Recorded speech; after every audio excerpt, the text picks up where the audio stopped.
Le cheval brun. C'était un bon matin ensoleillé et chaud dans mon village d'Haïti, car c'était le premier jour d'été. Je me préparais comme d'habitude pour aller à l'école. Mon père n'était pas à la maison. Il était allé au travail à son bureau d'ingénieur.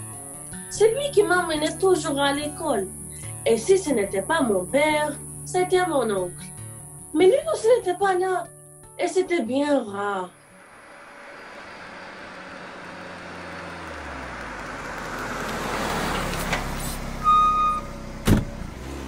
Bon, je ne pouvais pas m'arrêter à cause de ça.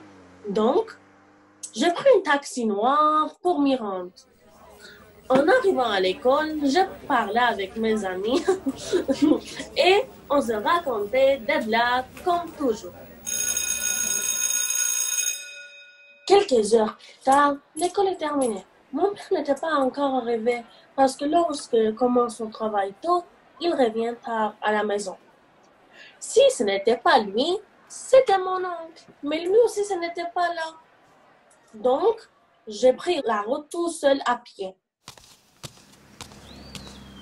La chemin était poussiéreuse et je n'aimais pas trop ça, car avec le vent, j'en recevrais plein au visage et ça me faisait éternuer. Aptchou! De plus, mon cœur commençait à me piquer.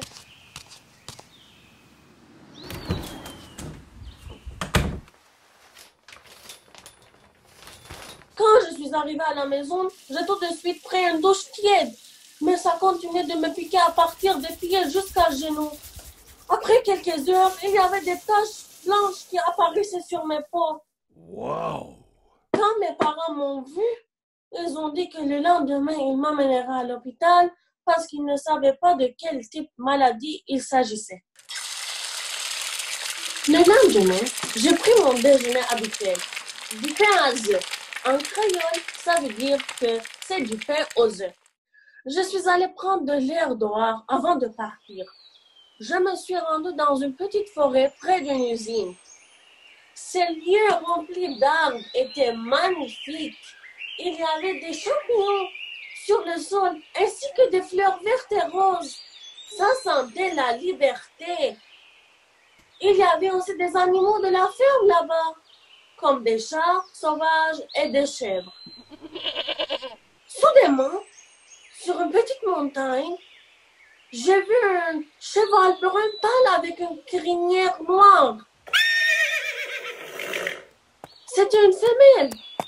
Il était rare de trouver ce style de cheval avec cette couleur en Haïti. Je l'ai suivi et je l'ai vu rentrer dans une vieille maison au milieu des arbres.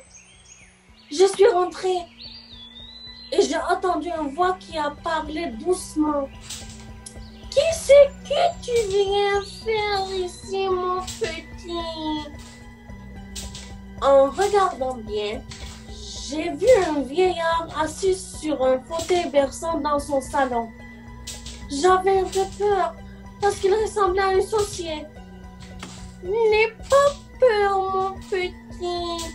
Je ne vais pas te faire du mal. Pourquoi es-tu venu ici? J'ai juste suivi ce cheval. Je suis venu pour rien. Alors, as-tu un problème? Non. Oui. Il y a des taches qui sont apparues sur ma peau depuis hier.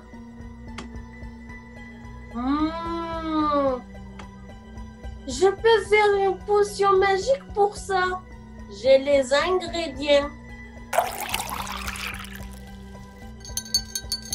Louis et moi, on l'a fait ensemble.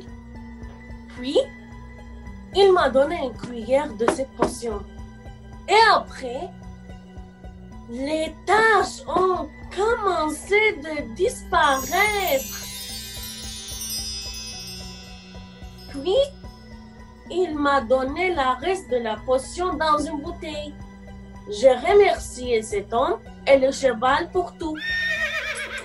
Il m'a dit de dire rien à personne.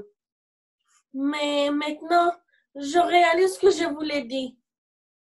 Bon, je suis arrivée à la maison et mes parents m'ont vue. Ils ont dit, merveilleux, les taches ont disparu. On n'aurait plus besoin d'aller à l'hôpital. Mais si ça recommence, on ira. Maintenant, chaque jour, j'apporte de la nourriture pour le cheval, puis je rends visite au vieillard. Je réalise aujourd'hui que le cheval et le magicien étaient le fruit de mon imagination. En vérité, je pense que c'était mon oncle qui avait la vraie magie pour moi. Le cheval brun. Une histoire de Wartens Junior Dormius. Interprété et bruité par Jean-Georges Tobalican.